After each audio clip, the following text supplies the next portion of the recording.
Bonjour à tous. Euh, voilà, vraiment, veuillez m'excuser. J'ai un énorme problème pour me connecter. Énorme problème. C'est la première fois que ça m'arrive. Voilà. Merci pour votre patience. Je suis vraiment surprise. Voilà. Merci de votre patience, hein. C'est la première fois que j'ai autant de mal à me connecter pour un live. C'est peut-être la preuve que le sujet est très important et qui mérite qu'on s'y attarde. Voilà, vraiment, veuillez m'excuser. J'attends que certaines personnes se reconnectent pour pour pouvoir inviter d'autres invités de ce soir pour qu'elles puissent s'exprimer sur le sujet. Merci à vous, hein, de votre patience. Beaucoup ont dû se déconnecter. Bon, ça, c'est normal.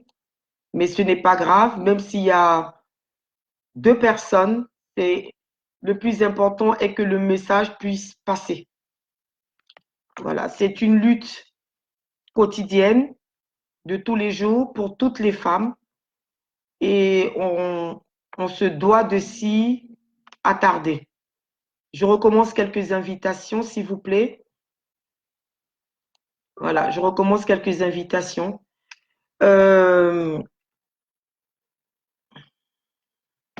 je recommence quelques invitations. Je réinvite des personnes pour qu'elles puissent se connecter, s'il vous plaît.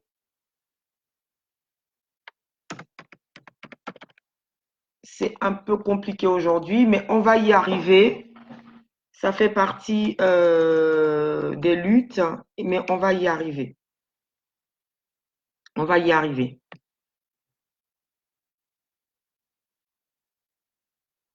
On va y arriver. J'attends que les personnes se reconnectent. Euh,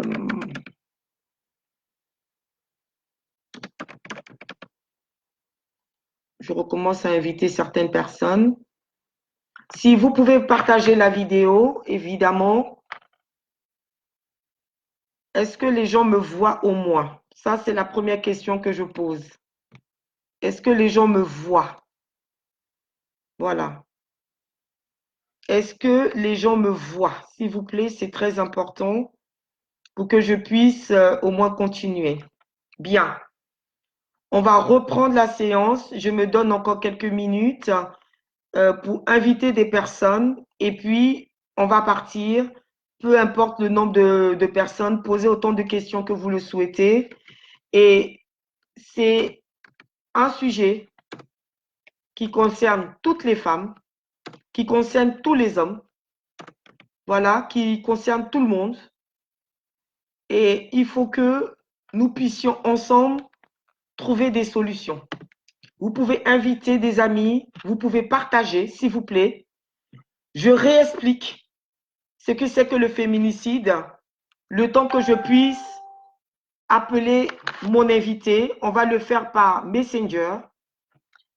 Et c'est une femme qui a subi beaucoup de choses et qui est prête aujourd'hui à ne plus rester sous le silence. Le problème du féminicide, c'est que beaucoup de femmes n'en parlent pas parce qu'elles ont honte, parce qu'elles se disent ça va changer. Elles se disent l'homme va changer parce qu'elle l'aime, euh, parce qu'elle pense que avec l'amour qu'elle lui prodigue, ça va changer. Malheureusement, ça ne change pas. Ces personnes souffrent. Ces personnes sont souvent malades. Quand on parle de malade, c'est vraiment au sens propre comme figuré. Ils estiment que la personne, c'est-à-dire la femme, étant une possession, elle est en train de partir. Et parce qu'elle part, elle n'a pas le droit de partir. Donc, il faut mettre fin à ses jours. En France, aujourd'hui, il y a eu une 144e victime. Elle a été tuée à coups de marteau. Et le monsieur a voulu également se tuer et tuer les enfants. Donc, il a frappé les enfants à coups de marteau. En Italie, nous avons un de nos frères ivoiriens, lors de la séparation avec la mère, qui n'a pas voulu revenir avec lui, au moment de prendre l'enfant qu'ils avaient, parce que c'était son jour de garde, a tué la petite fille de 24 coups de couteau, parce qu'il voulait faire mal à la maman.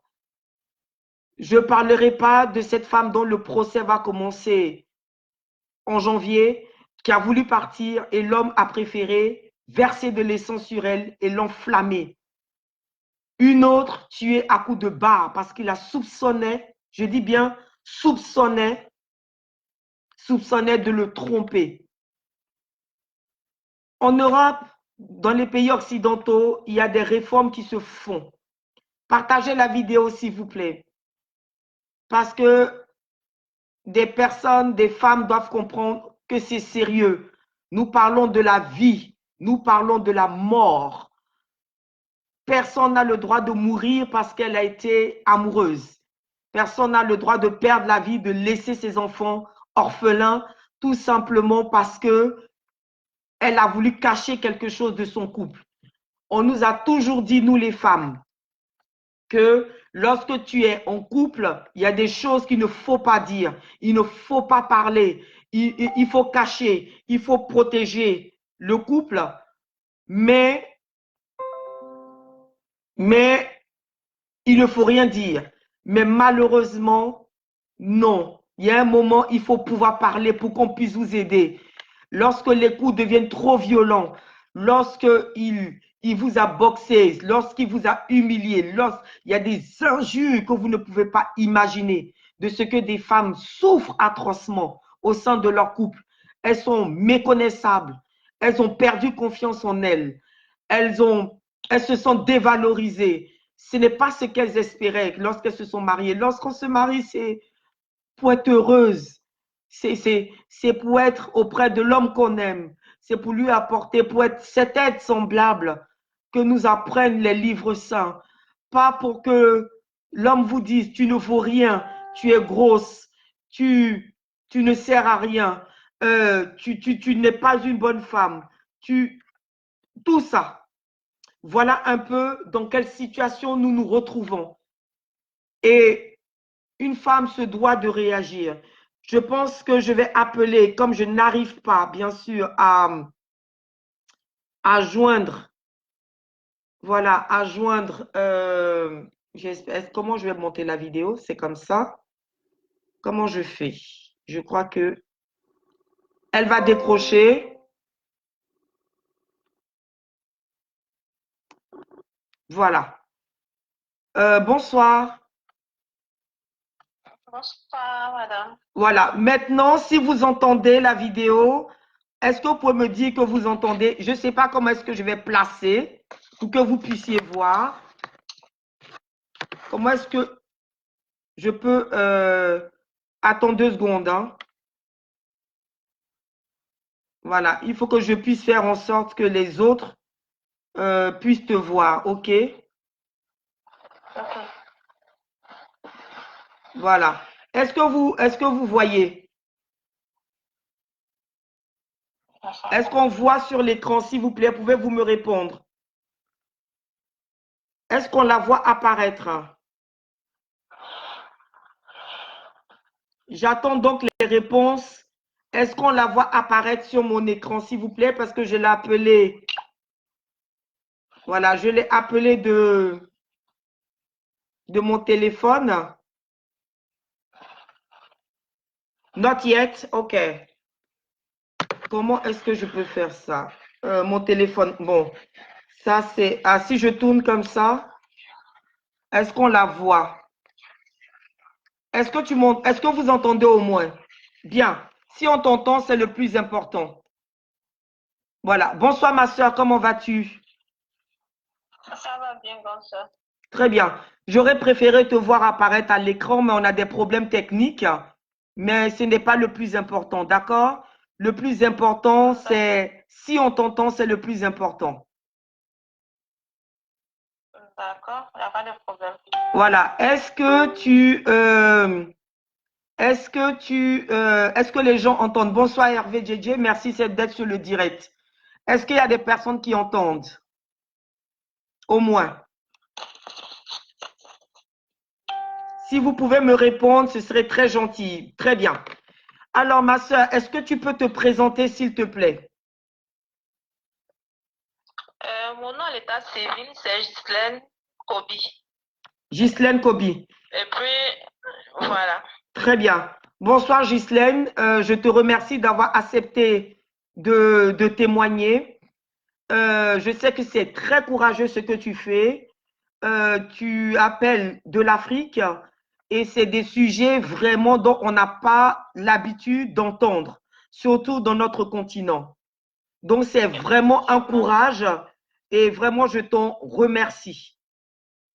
Ghislaine, dis-moi, qu'est-ce qui Oui. se passe? Qu'est-ce qui s'est passé avec ton compagnon, s'il te plaît?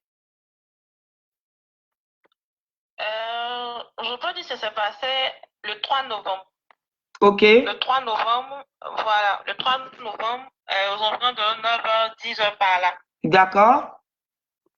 Voilà, parce que j'étais chez lui, il a demandé à ce qu'on essaie de régler certains trucs, vu qu'on était en froid et tout ça. Oui.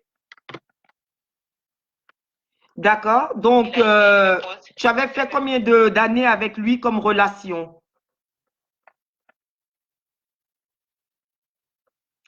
Ça faisait, Non, 8 mois. vous avez fait 8 mois ensemble. D'accord. Et est-ce qu'au bout de 8 mois, il avait l'habitude de te porter main ou de t'insulter? Les injures, oui. Les injures, il y en avait.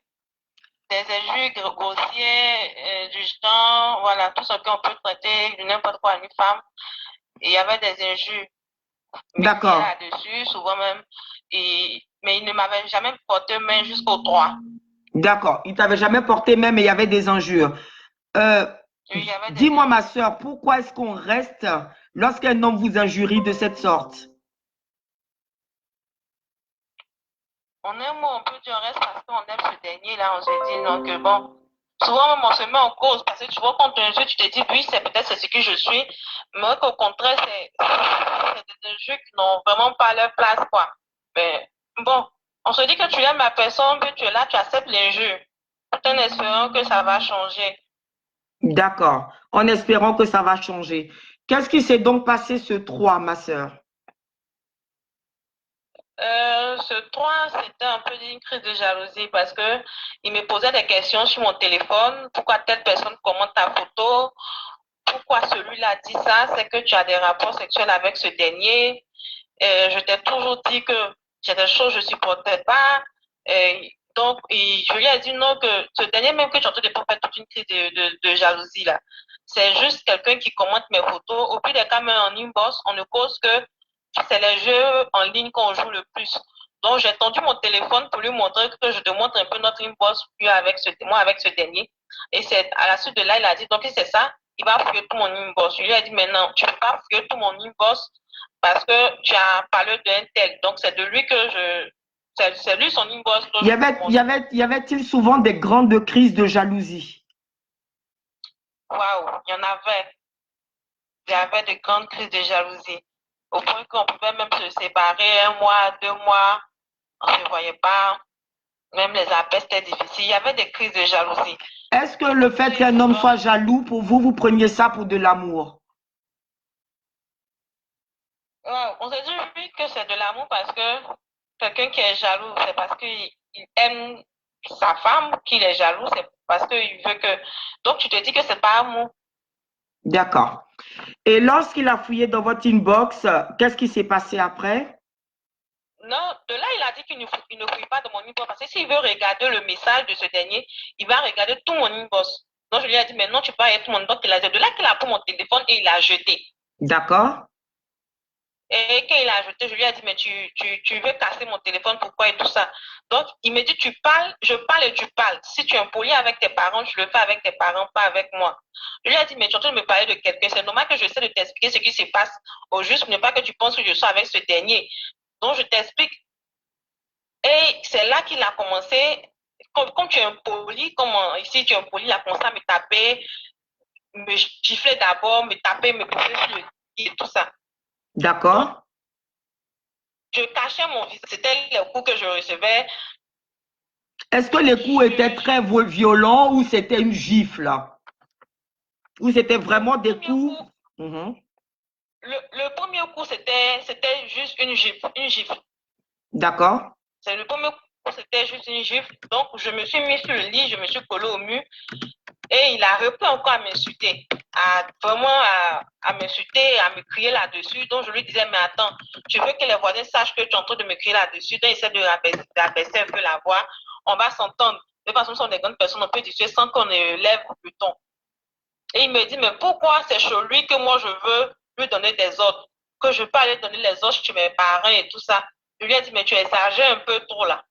À chaque fois que tu vas parler, tu vas introduire mes parents dans cette histoire. Tu ne sont même pas d'abord même informés même de cette relation. Donc, pourquoi à chaque fois, tu vas les introduire dans la... Donc, c'est là maintenant, il est revenu la deuxième fois à me taper là, mais c'était les vrais coups.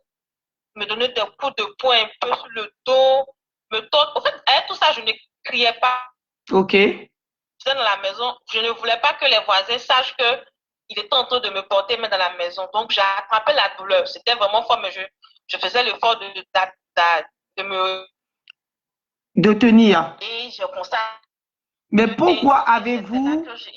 Ma première interrogation, c'est pourquoi n'avez-pas-vous crié parce que moi, je sais que dans ma vie, une fois, un homme m'a tapé, m'a donné un coup de poing au visage, mais j'ai failli mourir. Donc, comment est-ce qu'on supporte autant de coups sans crier pour pouvoir s'échapper, en fait? Pourquoi est-ce que vous résistiez à ce point? C'est la honte du voisinage. C'est la honte, je ne voulais pas d'accord. que les voisins sachent que, voilà, que je tente de recevoir des coups. Mais avec mon c'était tellement fort parce que il me tordait le doigt, il me tordait le bras et tout ça. Donc là, j'ai commencé à crier. Et je criais, et quand je lui ai dit, le mot que j'ai dit, et puis vraiment, ça a été fort, c'est quand j'ai crié, Seigneur, enlève-moi de cette relation. Et il m'a dit, ah bon, ok, il va t'enlever, mais toi, tu verras ce que je vais te montrer. Donc, c'est de là maintenant que ça devenait un peu plus fort. D'accord. Et les coups de poing sur mon visage, sur mon dos, ma tête contre le mur. Mais là, je cachais toujours le visage, je criais. Et le dernier coup, vraiment, qui était le off, comme on peut le dire, il a tiré mes cheveux, soulevé ma tête et il a pris son genou carrément dans mes yeux. Oh. Dans l'œil gauche. Donc, automatiquement, en moins de combien de secondes, ça s'est enflé. C'était devenu tout. Oui, nous, malheureusement, c'est dommage parce que c'est pour ça que je voulais que vous appariez ici en direct pour montrer vraiment la photo de l'œil gauche qui était complètement défiguré, effectivement. C'est ça. Donc, je me regarde dans le miroir de la douche, je vois que je saignais de la bouche, du nez. Et ces voisins, au moment que je criais, ces voisins sont arrivés. Ils ont commencé à taper la porte. Donc, il m'a laissé. D'accord. Quand il m'a laissé, c'est là maintenant que je me regarde dans le miroir. Je vois que j'ai le visage tout enflé et j'ai le sang qui coule de ma bouche et du nez. D'accord. Voilà. Ok. Donc, quand les voisins l'ont crié, il est sorti. C'est là que j'ai eu, parce que j'avais un peu une force. Parce que là, j'étais seule. Si j'essayais de crier, ou bien j'essayais de l'insulter, ou bien j'essayais de dire des choses, peut-être ça allait être plus grave, ou bien peut-être voilà. D'accord. Donc, quand les voisins sont venus, là, j'ai commencé à m'exprimer, commencé à crier, à pleurer, à l'insulter. D'accord. Et on peut dire, bien avant ça, je ne l'insultais pas. Ok. Mais après que je commençais, voilà, il avait un petit ventilateur que j'ai eu à passer. C'est dessus que je pouvais me défouler. D'accord. Je ne pouvais pas me mettre à me battre avec lui. Ok. Très voilà. bien. Et quand ses voisins l'ont pris pour sortir, c'est là que j'ai pu sortir de sa maison rapidement. De peur que peut-être qu'il revienne encore me donner des coups. Voilà, te faire du mal. D'accord, très bien. Voilà. Est-ce Automatiquement, je suis que qui sortie de t'a la maison. aidé à aller, tu es parti à l'hôpital, je suppose. Qui t'a aidé à y aller? Quelqu'un t'a aidé ou tu es allé seul ou comment ça s'est passé après? En même temps, à 10h, 11h, j'étais à l'hôpital. Je suis allée seule dans un hôpital. Je suis allée seule pour la consultation Oui, parce que j'avais de fortes douleurs, de tout ça. Donc, c'était vraiment difficile. Donc, je suis arrivée, j'ai fait la consultation. Ils m'ont posé certains trucs, ils m'ont injecté des trucs pour la douleur. Et d'accord, c'est de là qu'il m'a dit de faire un scanner. d'accord. Voilà, parce qu'on ne pouvait pas traiter un truc sans savoir vraiment ce qui s'est passé, ce qu'il y a à l'intérieur. À Parce que l'intérieur, c'était tout d'accord. fermé. Ok, Voilà. d'accord. Donc, C'est c'est là, là que voilà. Oui, voilà, c'est là maintenant que je suis à la pharmacie d'abord prendre les médicaments. Et puis, j'ai appelé ma petite sœur. Je me d'accord. suis directement pour lui dire que voilà ce qui s'est passé. Ok, Et elle m'a, voilà. Et c'est là quand je l'ai appelé, elle a appelé le gars en question. oui, Pour lui dire non, que ce que tu as fait là, à ma grand on ne le fait pas. Que si elle ne porte pas plainte, moi, je vais porter plainte contre toi. ok, Donc, il lui a dit, faites ce que vous voulez, je m'en fous. d'accord. C'est comme ça qu'il a Et répondu. Ok, voilà, c'est comme ça qu'il a répondu. Et après, maintenant, j'ai essayé de rentrer en contact avec mon petit frère. ok, Parce qu'ils se connaissent un peu bien. Donc, je suis rentrée en contact avec mon petit frère. Donc, automatiquement, lui m'a dit non, on ne peut pas laisser cette histoire-là comme ça. ok. Il faut qu'on parte à la police. À la police pour, exactement, ok. Voilà. Donc, je suis rentrée à la maison me changer. Je suis allée le retrouver à la police, au commissariat, aux environs de 16h, 15h par là. Donc, D'accord, comme nous sommes arrivés, ils nous ont demandé de tirer des photos et tout ça. ok, Et de revenir, ils m'ont donné un petit coupon de revenu le lendemain parce qu'il n'y avait pas d'officier. d'accord. Ah, il n'y avait pas d'officier pour te Avait... recevoir. Très bien. Voilà. Que eux, ils m'ont donné, mais lui, tu dois me donner la plainte.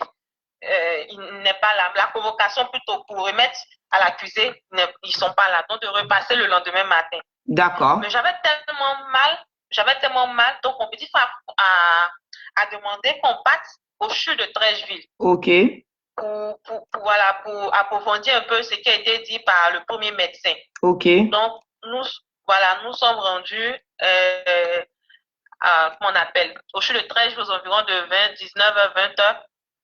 Et ils ont fait les premiers soins. Parce que je voulais aussi prendre un certificat médical et tout ça.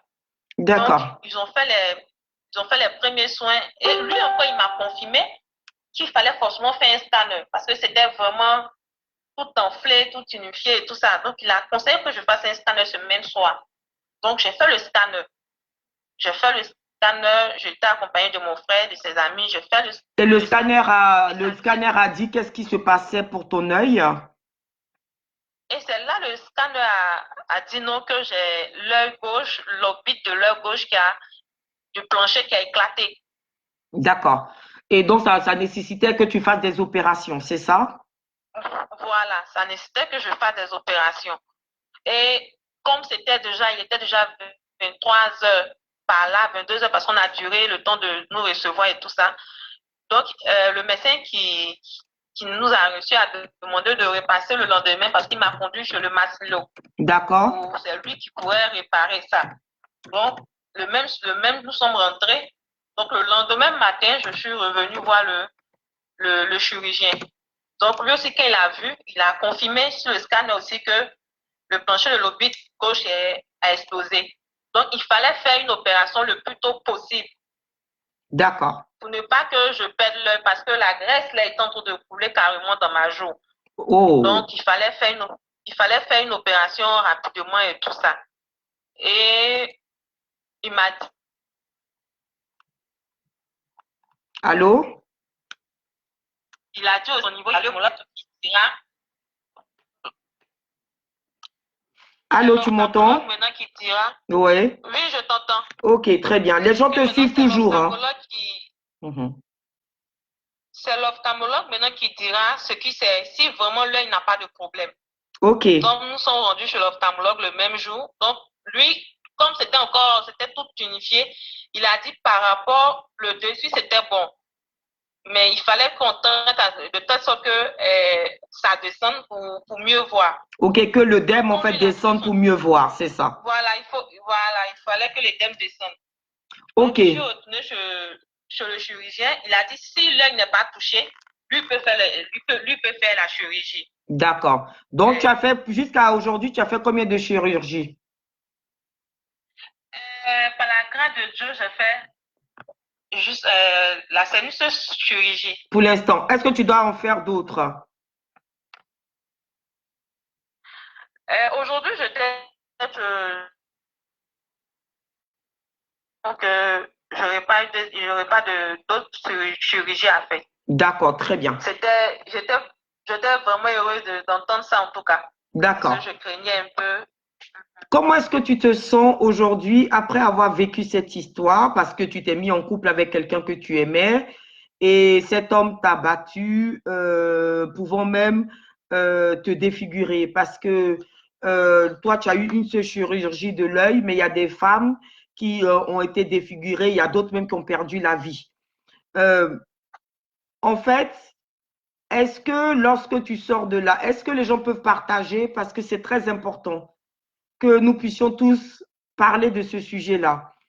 Est-ce que tu t'es dit, après ça, tu espérais qu'il revienne s'excuser et qu'il te demande pardon pour te reprendre, ou bien toi, tout simplement, c'était pour toi la fin de la relation et tu voulais qu'il paye en allant en prison. Quel était ton sentiment? Non, mon sentiment sur le coup, c'était pas pour que je ne voulais même pas retourner dans cette relation encore. Non, non. Parce que tout ce que je voulais, c'est qu'il paye.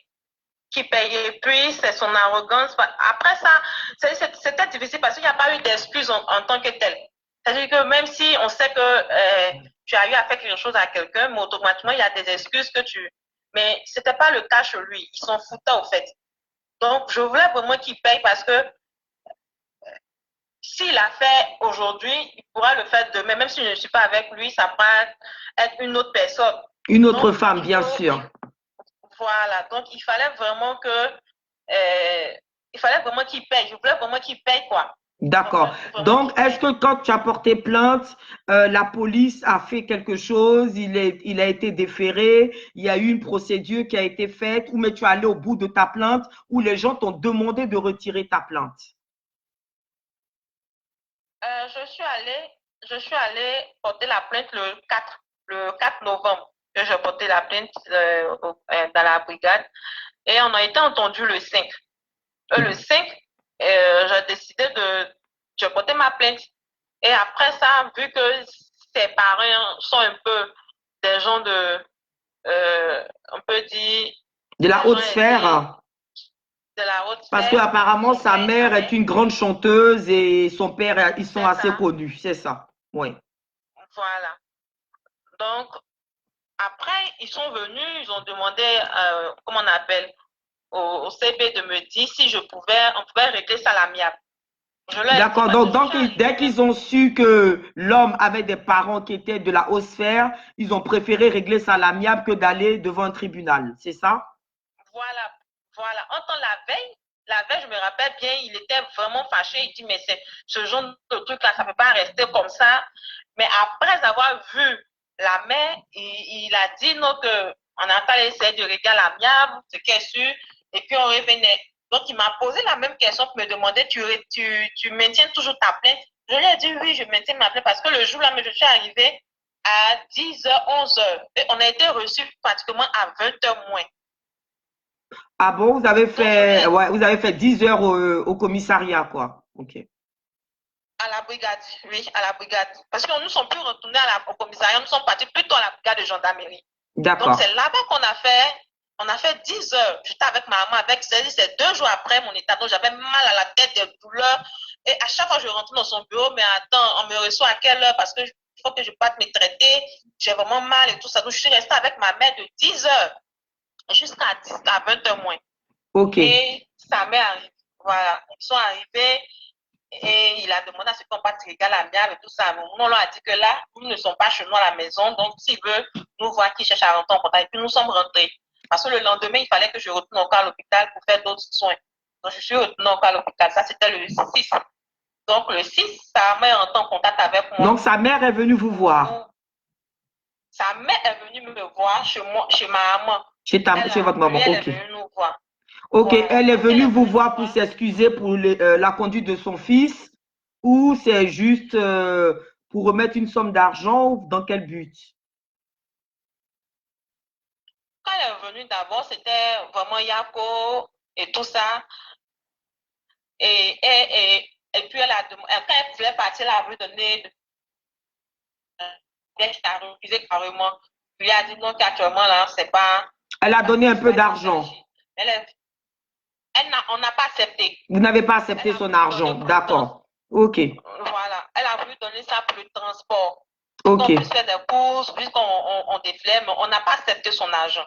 D'accord. Donc, elle a voulu essayer de régler pour que je retire ma plainte et tout ça. Donc, la belle lui a dit, ici, c'est venu juste me voir. C'est pas pour venir régler un problème parce qu'elle est la femme. Si elle veut régler un problème, qu'elle pas de voir mon père. Parce que le vieux ne voulait même vraiment pas les voir et tout ça. Et après que la belle incité, ils sont allés voir le vieux. Donc, ils sont allés voir le vieux, ça c'était le 7. Parce que je devais rentrer au bloc le 8 novembre. Donc, le 7, ils sont rentrés en contact avec le vieux. Avec ton père, oui. Et voilà, avec mon père. Donc, ils ont essayé de parler. Elle a dit, ouais, qu'elle s'excuse vraiment, parce ce qui est arrivé. C'est deux personnes qui s'aiment et puis c'est arrivé. Donc, elle est venue demander pardon. Ah, c'est deux personnes qui s'aiment et c'est arrivé. Donc, elle a demandé pardon pour que tu puisses retirer ta plainte, c'est ça? Voilà, pour que je puisse retirer ma plainte.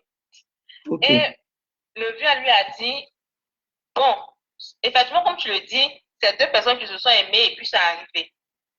Mais elle rentre au bloc demain. Et elle a fait des soins avant. Et elle fera des soins après.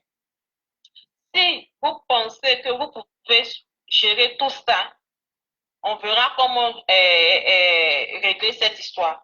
C'est là sa mère a dit non, qu'elle vient juste nous aider à une hauteur de 500 000 francs. D'accord. Donc le vieux lui a dit, mais attends, tu viens nous aider ou bien tu viens réparer ce que ton fils a fait? Parce que normalement, tu dois réparer ce que ton fils a fait, non nous aider. Parce que ce n'est pas nous qui avons fait un truc, c'est ton fils qui a plutôt frappé ma fille jusqu'à aujourd'hui, elle va se retrouver au bloc.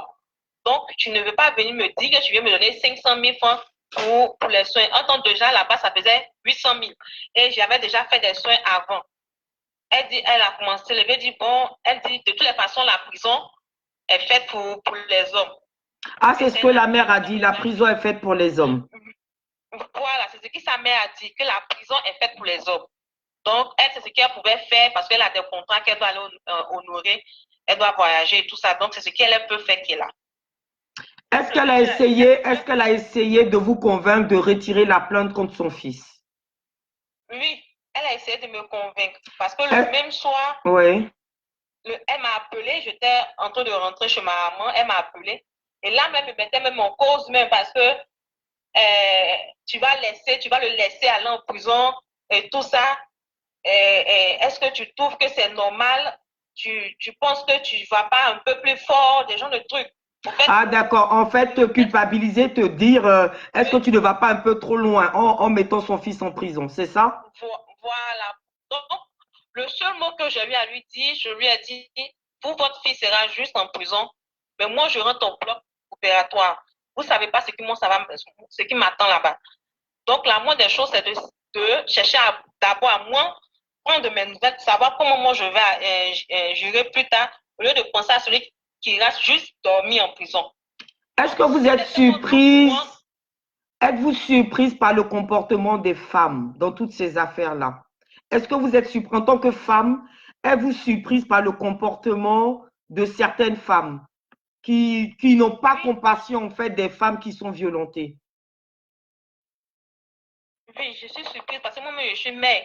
Parce que même, comme on le dit là, même quand ton enfant déconne, il faut le corriger.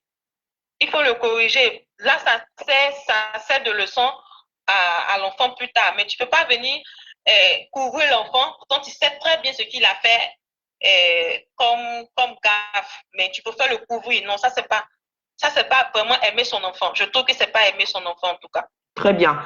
Maintenant, l'affaire est partie parce qu'on a discuté un peu. Je veux faire 1 heure de vidéo, pas plus. Donc, c'est pour ça que je pose des questions précises pour ne pas que les gens, si des personnes ont des questions, ils puissent poser des questions rapidement. On a déjà pris 35 minutes. Euh, Ensuite, vous êtes parti jusqu'au bout. Je vous trouve très, très forte. La personne a été jugée, mais ce qu'on appelle par contumace, c'est-à-dire vous étiez à l'hôpital, on ne vous a pas convoqué pour dire qu'il y aurait une procédure. Soi-disant, on vous a convoqué par testo et vous n'avez jamais reçu le testo. La personne a été mise en prison pour très peu de temps et a été très, très vite libérée. Et vous étiez là lorsque vous avez vu sur les réseaux sociaux que la personne était libérée et la personne a commencé à vous narguer. N'est-ce pas? Au fait, c'est ça. Parce que comme j'ai fini mon opération le 10, j'ai dit à mon frère d'essayer d'appeler le lundi pour voir où était le fait. Donc, c'est là mon frère a appelé et ils lui ont dit qu'ils te veulent le lendemain. Et le lendemain, un 12. Donc, il était encore à la gare. J'espère que vous entendez toujours parce qu'il y a un problème de réseau. Donc, du 5 jusqu'au 12, il était à la brigade. Donc, il est resté à la brigade du 5 jusqu'au 12 qu'on le défait à la. C'est ce qu'ils ont eu à nous dire. Donc, moi, c'est le 27-28, j'étais sur les réseaux sociaux et là, mon frère m'appelle pour me dire non, qu'il aura appris que Georges est dehors. Je dis, mais attends, il ne peut pas être dehors puisque l'affaire, je n'ai pas retiré ma plainte. Donc, je ne pense pas qu'il dit si effectivement qu'ils l'ont vu, qu'ils l'ont même vu dans une ville comme Bassam. Je dis, ah bon. Donc là, maintenant, je sais de voir ses statuts. Donc, je vois le statut qu'il a fait WhatsApp. Je vois qu'il a posté une photo où ils étaient trois, un blanc et une dame, et lui à côté, où il a mis, tu as ton petit carnet d'adresse, ça leur fait mal. Ah, d'accord. Donc, il revendiquait le fait qu'il avait un carnet d'adresse, qu'il connaissait les gens de la police et tout ça. Voilà, c'est ce qu'il est. Donc, ton petit carnet d'adresse, ça leur fait mal. Quand c'est lui qui tourne, qu'il a bras loin, et puis il met des emoticons. Donc, je vois ça, et puis je fais la capture parce que j'ai trouvé ça lourd, au fait, de savoir que celui qui m'a fait ça, se retrouvait dehors. Donc, le jour quand j'ai vu, même je pleurais parce que je n'arrivais pas à comprendre. Donc, c'est là. Aviez-vous, voilà, vous aviez un sentiment d'injustice. Voilà, c'était vraiment lourd le jour que j'ai vu ça. Maintenant, le lendemain, je ne croyais toujours pas. Je me disais que très souvent, comme nous sommes dans les prisons, nous avons des téléphones, on peut faire certaines choses. Donc, je ne croyais toujours pas qu'il soit dehors. Maintenant, c'est après qu'il fait une autre, un autre où il est assis et il met un gendarme, il est assis avec un gendarme et un policier et il met des emotions sur les visages. Et puis lui à côté avec le pain d'Abissa, et il dit c'est fait pour faire. D'accord. Donc, comment je vois ça là encore, je vois encore sur le cœur. J'ai dit, mais attends, c'est vrai qu'il est là puisqu'il ne peut pas être avec le pain d'Abissa et assis avec des gens comme ça. Est-ce que vous entendez toujours parce que il y a un petit problème de réseau, la connexion commence à être difficile. Voilà. Donc, pour l'instant, bon, ça va, c'est rétabli. Donc, ce que vous étiez en train de dire, c'est-à-dire qu'il sort de prison et il prend des photos avec des militaires, enfin, les gendarmes et les policiers, et pour leur dire que lui, il a des relations, donc il est sorti en fait de prison, tout simplement. Et que rien ne va lui arriver. Voilà, pour naguer un peu. Donc, comment j'ai vu ça, j'ai trouvé ça lourd. Je dis, mais attends. Donc, comme c'était le week-end, j'attendais que la semaine débute pour chercher à savoir ce qui se passait vraiment. Donc, je suis allée voir les femmes juristes qui m'ont demandé d'aller au parquet pour savoir vraiment ce qui s'est passé. Donc, on se rend au parquet du plateau, on rentre en contact avec le greffier qui a eu à s'occuper de ça. Et je donne le nom de l'accusé. Je dis, ah, je suis venue me renseigner par rapport à M. Georges Tano et tout ça. Il me dit, mais cette histoire-là, ça a été jugé depuis. Je dis, mais attendez, ça peut être jugé parce que je n'y étais pas là pendant le procès et je n'ai pas retiré ma plainte, donc il ne peut pas être jugé juste en être dehors. Il dit, oui, qu'on a jugé ça le 21. Donc, il a été déféré le 12 et jugé le 21. OK. Et voilà, donc je trouve bizarre quand je lui dis, mais attends, normalement, je pense qu'on appelle quand un homme doit être jugé et tout ça. Il me dit, mais oui, qu'il a essayé de me joindre, qu'il m'a envoyé un SMS. Ah, vous avez eu votre convocation par SMS. Voilà, que j'ai reçu ma convocation par SMS. Ah, je lui ai dit, mais je n'ai pas reçu de comment on appelle, de message de vous, ni de qui que ce soit. Et puis au contraire, c'est temps-ci, quand quelqu'un m'appelle que j'oublie, je rappelle automatiquement pour savoir qui m'a appelé et tout ça. Donc, il me montre le papier où c'est mis le nom de l'accusé, son délit, volontaire et 21 jours, comment on dit, ITT, un truc comme ça. Et moi, mon nom devant. Maintenant,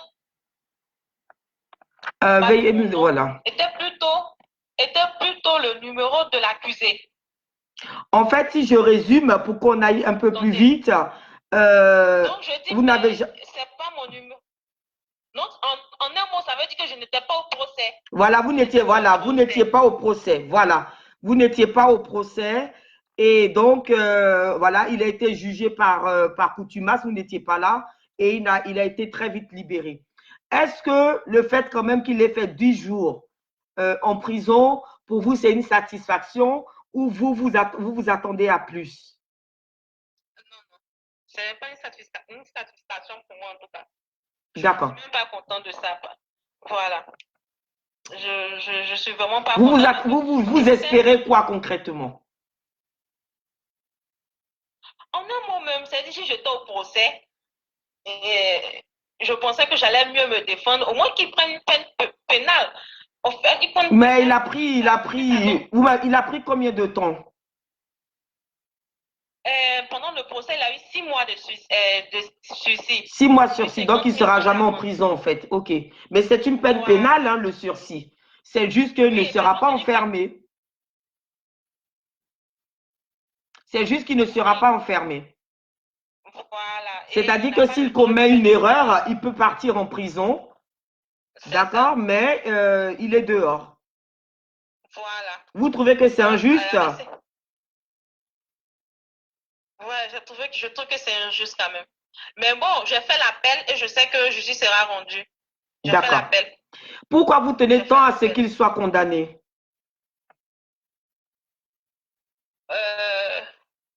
Vous pensez que ça va changer quelque chose? Je pense que ça va changer. Ça va changer quelque chose en tout cas parce que si par moi, ça peut donner l'exemple à d'autres femmes qui sont dans leur foyer, qui pensent que quand elles se font battre, elles n'ont pas le droit d'aller porter plainte ou bien se disent non à cause de mes enfants. Mais je pense que normalement, quand quelqu'un fait un truc comme ça, il faut qu'il paye quoi. Il faut qu'il paye pas. Il faut que justice soit faite. Voilà, il faut que justice soit faite. D'accord. Est-ce que vous avez eu le soutien d'autres femmes ou il y a des femmes, par exemple, qui estiment que vous allez trop loin? Non, j'ai le soutien de beaucoup de femmes, mais il y a d'autres, par contre, qui me disent non, que bon, vous aurez dû régler ça à l'amiable, il ne fallait pas envoyer ça là, il faut laisser tomber, c'est déjà arrivé, il faut confier ça à Dieu. Il faut confier ça à Dieu. D'accord. Et voilà. Dieu est censé faire quoi dedans? Là, c'est difficile de répondre. Non, mais il faut confier ça à Dieu. Je voulais juste savoir qu'est-ce que Dieu allait faire. C'est quoi? Je confie ça à Dieu parce que déjà, il m'a donné la guérison. Je confie tout ce qui m'est arrivé à Dieu. Mais ce truc aussi, je confie à Dieu parce que c'est lui qui est le juge par excellence. Je sais que ça, là, ça sera jugé et puis il prendra vraiment une peine pour que ça cesse de...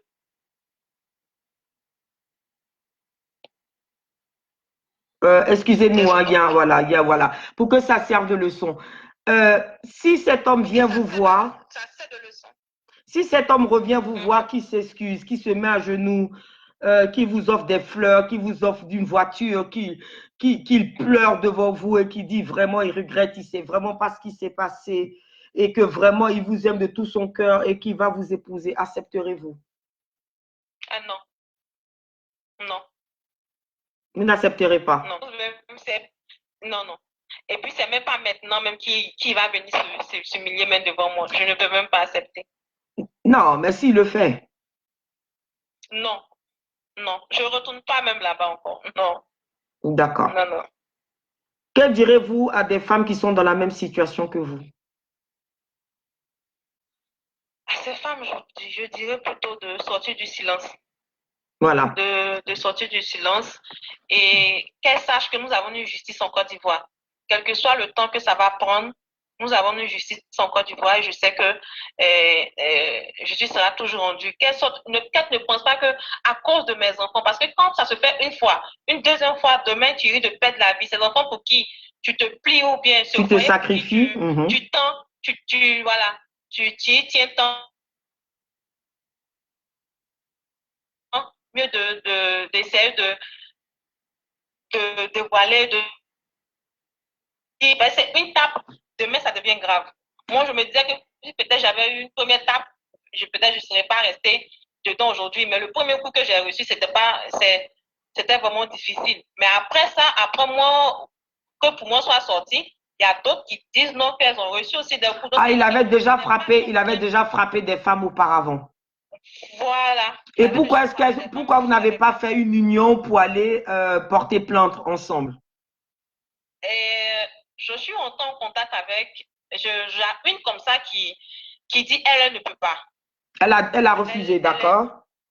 Elle a refusé parce qu'elle dit, quand ça s'est passé, elle a eu à dire un autre truc à ses parents. D'accord. Donc, venir maintenant dire quelque chose d'autre, ça sera difficile, mais qu'elle a tout mon soutien. Ok. Donc, ça fait, voilà. Ok, donc il y en a certains qui n'ont pas le courage de le dire. Dites-moi, comment ça se fait qu'en Afrique, ou en Côte d'Ivoire particulièrement, beaucoup de femmes ne parlent pas dans ce genre de situation? Comment ça se fait? Pourquoi il y a un tel sentiment de honte? C'est la honte, au fait. Et puis, quand ça se passe comme ça, très souvent, si tu n'as pas une famille qui te soutient, quand déjà même tu vas expliquer même peut-être à ton père ou bien à quelqu'un pour dire, ah, mon homme m'a battu, on te dit, va régler ça avec lui. Va régler ça avec lui. Donc, tu te dis, mais bon, de toute façon, je suis expliqué à mes parents, ils ne m'ont pas soutenu. Donc, pourquoi aller moi seule au tribunal, aller porter plainte? C'est-à-dire que, voilà, je n'aurai pas de soutien. Donc, moi, j'ai cette chance d'avoir le soutien de mes parents et de mes amis. Voilà, j'ai vraiment cette chance-là qui sont avec moi dès le début, qui me soutiennent. Oui, il y a un problème de réseau. Veuillez nous excuser. Comme le réseau vient de la Côte d'Ivoire, donc il y a eu une petite interruption. Je vais essayer de la rappeler pour conclure. Donc, vous avez entendu le témoignage de cette femme, le temps qu'elle se reconnecte, qui a reçu des coups jusque dans l'œil, qui allait porter plainte, qui allait jusqu'au bout, qui essaie d'aller jusqu'au bout de la procédure, même si c'est difficile, surtout quand des personnes sont déjà connues ou ont des parents qui sont connus, c'est très difficile de faire mener la procédure jusqu'au bout. Mais elle a de la détermination, elle a de la volonté pour que justice soit faite et parce qu'elle veut être un modèle pour les autres femmes qui très souvent ont honte d'en parler. Ici, en Occident, il y a des lois. Déjà qu'il y a des lois qui sont faites, mais ça n'empêche pas des meurtres de façon quotidienne. Alors, imaginez-vous en Afrique où il y a quasiment aucune loi. J'ai vérifié dans pas mal de codes, dans le code pénal, s'il y avait vraiment des infractions en ce sens sur le féminicide, à part quelques règles sur le viol, il n'y a quasiment aucune loi dans le droit national des pays. Je pensais même qu'un pays comme le Rwanda, qui est un pays qui euh, a pu prôner l'égalité, parce que c'est le premier pays où il y a beaucoup de femmes au Parlement, il n'y a quasiment aucune règle qui sont faites. Pourtant, au niveau international, nous avons des chartes, la charte africaine des droits de l'homme, dans pas mal de ces articles, à partir des articles 15, prône le fait qu'il faut respecter la femme, il faut lui redonner sa dignité, et tout acte de violence commis contre cette femme doit être puni, et il appartient aux associations, par exemple à tous les services juridiques, de faire en sorte que toute violence soit punie. Donc au niveau international et africain, ça existe. Et au niveau international, bien sûr, parce que ce sont des principes de droits de l'homme. Mais ça n'empêche qu'il est compliqué de pouvoir mettre des réformes en place en Afrique parce que c'est très culturel. On n'en parle pas, on se tait, on cache parce qu'on a honte. De nombreuses femmes m'ont contacté de la Guinée, des femmes m'ont contacté du Mali. Tous celles-là subissent les mêmes problèmes. Elles disent qu'est-ce qu'il faut faire. Et s'il vous plaît, ce ne sont pas des femmes de foyer ou des femmes qui sont juste là pour dépendre. Celle qui m'a contactée étrangement était une femme qui était avocate. Elle était avocate, elle avait un poste, elle était respectée dans la haute société. Pourtant, quand elle rentrait chez elle, elle était battue à fil de courant. Avec un mari qui la battait continuellement. Elle avait fait déjà 3 fausses couches parce que son mari la battait. En Côte d'Ivoire, une fille qui était dans notre ville qu'on appelle Divo a été battue par son mari à 8 mois de grossesse. Ça a déclenché l'accouchement et malheureusement, elle n'a pas pu survivre. Donc, c'est pas quelque chose à négliger. On a parlé également avec des hommes qui estiment que ce n'est pas de leur faute s'ils battent, c'est la femme qui les pousse à le faire et que pour eux, c'est justifié. Peu importe qu'ils aillent en prison, cette femme n'avait pas le droit de les humilier parce qu'ils se sentent humiliés lorsqu'elle décide de partir. Si je fais autant de directs, si je prends 1 heure de notre temps ensemble, c'est pour que des solutions soient trouvées. Je ne rêve pas, parce que je sais que ça va se faire, que nos parlements nationaux mettent en débat ce sujet sur la violence aux femmes. Ce n'est pas seulement dans les couples, parce que plus tard, je parlerai de d'autres sujets. Je pourrais également parler des crimes d'honneur ou des mariages, ça viendra plus tard. Mais qui prennent la mesure de la chose et que ça ne reste plus tabou et que des mesures soient faites. Cette année, en France, il y a eu des mesures qu'on appelle Grenelle. Ce sont des règles qui ont été établies. Ça ne fonctionne pas encore très bien parce que ni la gendarmerie, ni la justice n'a encore pris la pleine mesure des choses. Beaucoup de femmes vont porter plainte et elles se sentent rejetées parce que on leur dit tout simplement, mais il t'a pas, en fait, il t'a pas encore tué, donc on ne peut rien faire pour toi. On ne peut rien faire pour toi. Il ne t'a pas encore tué. Et donc, elles se sentent seules. Mais il y a des associations qui se battent. Il y a des associations qui sont là. Il faut que ces femmes-là n'hésitent pas à crier à l'aide. Il y a un voisin, il y a une voisine qui voudra les aider et qu'elles sachent qu'elles ne sont pas seules. C'est vrai que si tu vas vers tes amis, si tu vas vers ta famille et qu'on te dit retourne dans ton foyer, c'est ton mari, c'est bien, et que tu n'as pas d'aide, effectivement, tu vas souffrir toute seule. Mais il faut continuer à frapper aux portes. Il y aura forcément une porte qui va s'ouvrir. Il faut penser à ses enfants. Aucun enfant ne mérite de voir sa mère frappée et maltraitée à ce point. La dernière fois, j'ai demandé à une femme qui avait épousé un homme, qui avait déjà violenté son ancienne compagne. Je lui ai demandé, est-ce que tu penses qu'il va faire pareil avec toi? Elle m'a dit, c'est possible, mais pour l'instant, ça va. Il ne m'a giflé qu'une seule fois. Et je je suis pas allée plus loin parce que j'avais compris qu'elle l'aimait et qu'elle n'était pas prête à le quitter pour l'instant.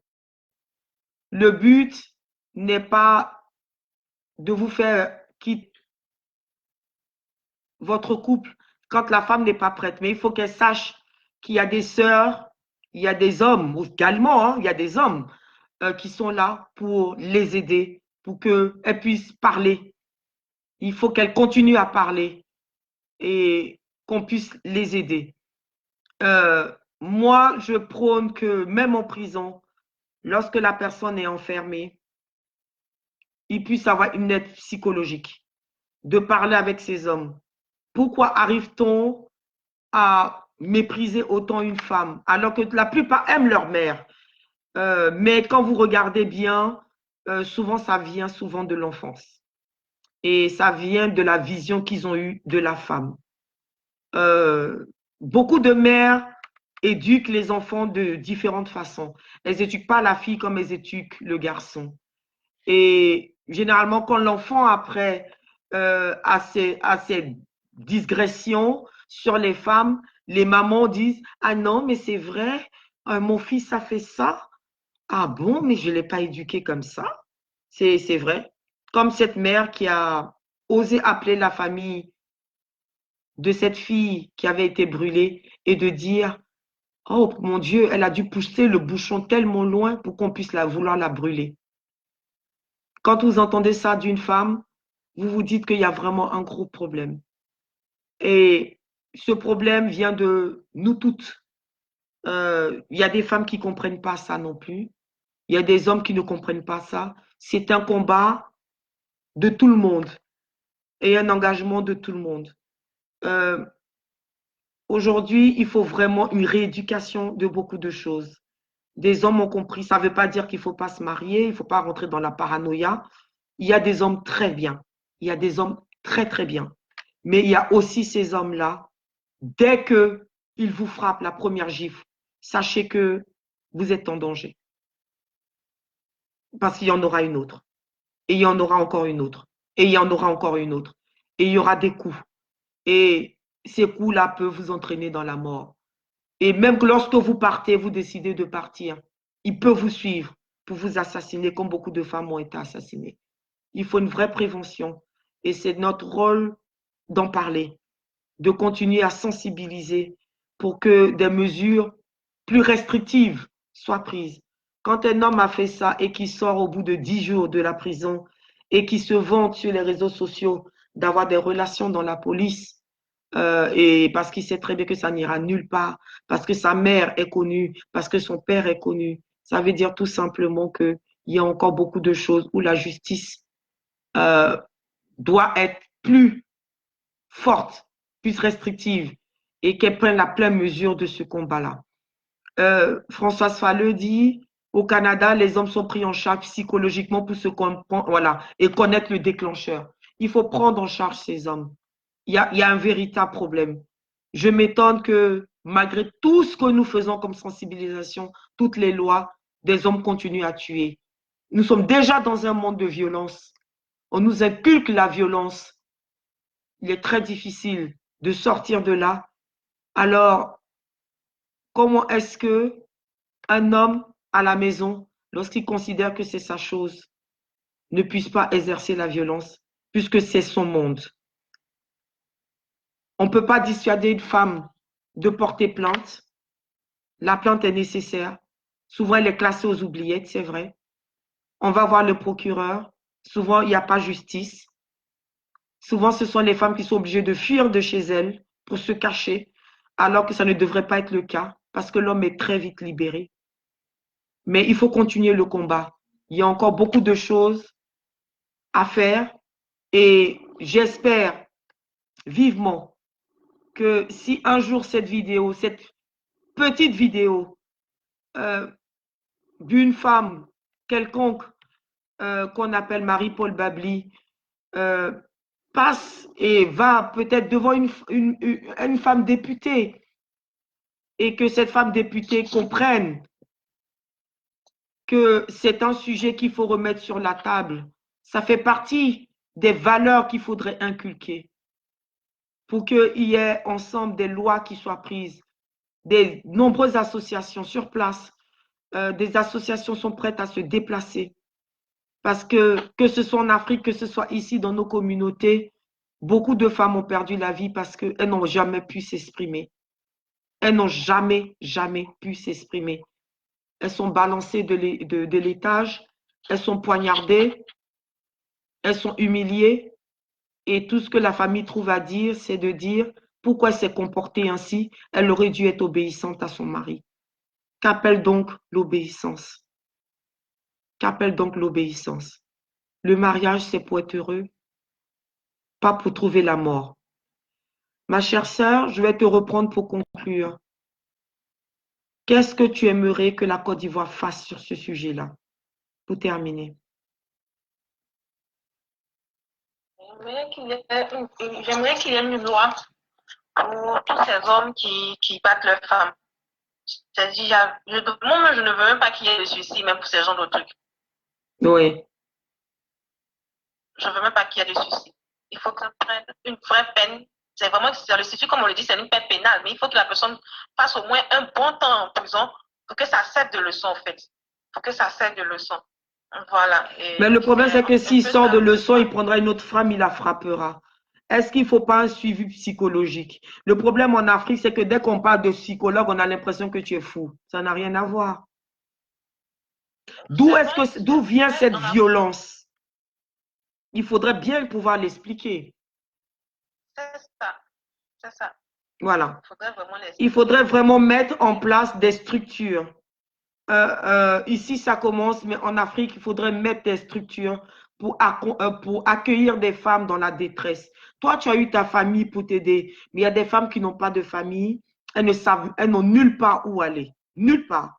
Il faudrait vraiment des structures pour pouvoir accueillir ces femmes-là pour une prise en charge d'abord au premier niveau et après pouvoir effectivement les réinsérer.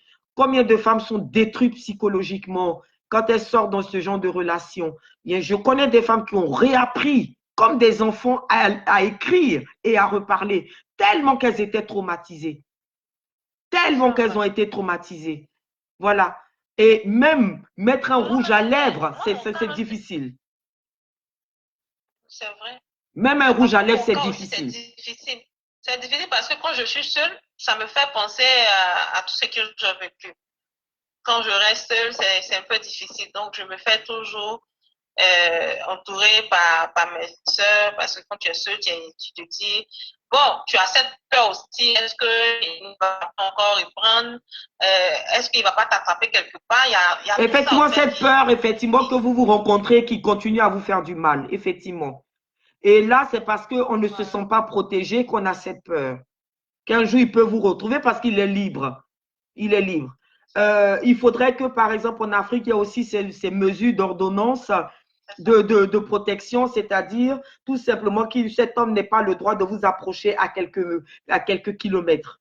Tout ça, c'est des choses vraiment, je dis, et je dis si vraiment nos vidéos peuvent permettre qu'il y ait un débat à l'Assemblée sur ce phénomène-là, pour moi, vraiment, ça sera une petite victoire.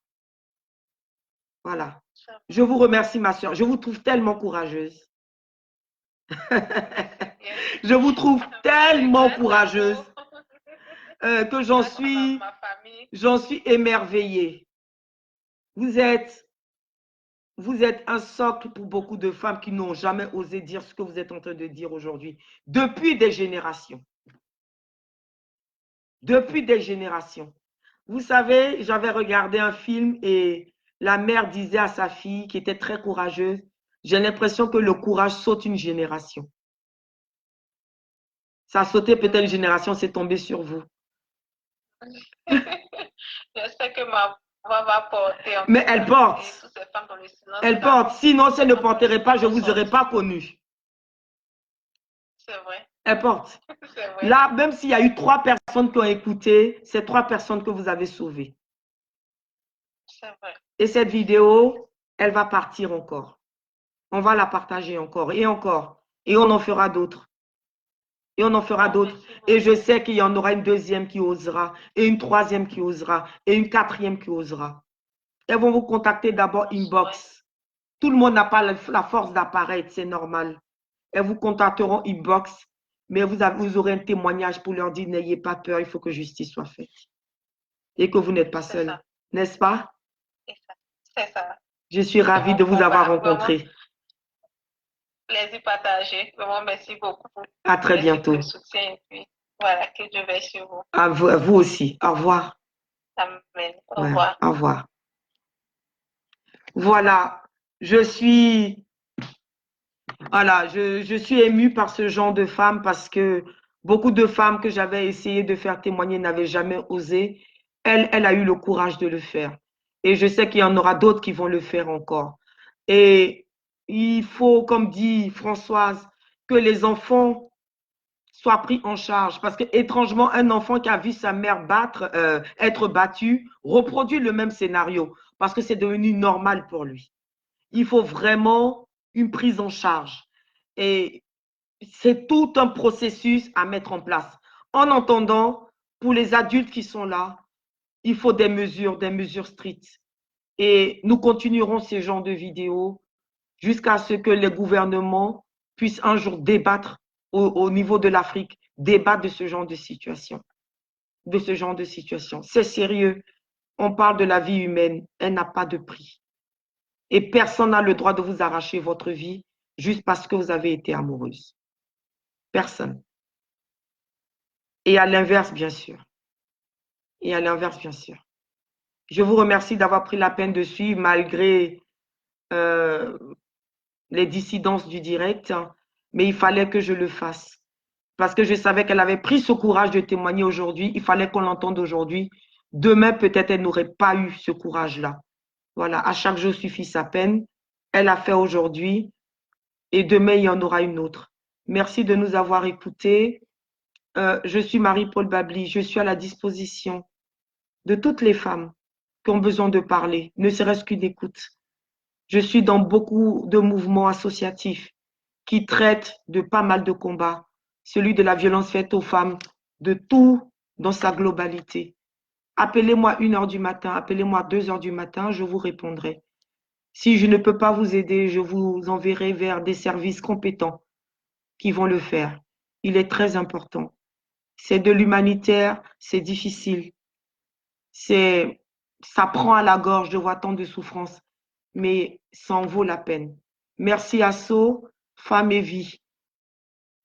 Au Congo, avec toutes ces femmes, par exemple, qui sont violées dans les conflits, on en parle une fois, on aura une autre fois. Il y a tellement de choses dont il faut lutter. Mais s'il n'y avait pas de lutte, il n'y aurait pas de victoire. Voilà, c'est parce qu'on aura la victoire que les combats sont difficiles. Merci à tous, je vous aime beaucoup. Et vous pouvez me suivre aussi sur Instagram, sur Marie-Paul Babli et sur ma chaîne Marie-Paul Babli Channel. Merci à vous et à très bientôt. Au revoir. À très bientôt.